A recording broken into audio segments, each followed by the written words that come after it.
গণভোটকে যারা না বলতে বলে তারাই হচ্ছে দেশের শত্রু, এটা বুঝে নেবেন আপনারা।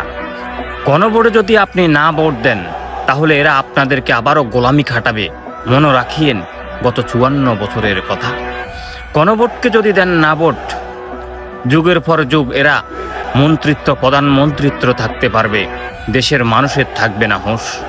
গণভোটকে যদি আপনি না ভোট দেন, এরা আপনার রক্তটা খাবে চুষে, আপনার প্রতি আবারও জুলুম করবে। এরা যুগের পর যুগ ক্ষমতায় টিকার জন্য চেষ্টা করবে। গণভোটকে যদি আপনি বলেন না, এরা আপনাকে প্রতিনিয়ত চুষে চুষে খাবে, তা কি আপনি বুঝতে পারেন না? তাই আসুন, এদের কথায় মন না দিয়ে গণভোটকে হ্যাঁ বলুন, দেশ ও জাতিকে বাঁচান। এবারে তো সুযোগ এসেছে, আর কি সুযোগ পাবেন? এই কথাটা একটু ভাবেন।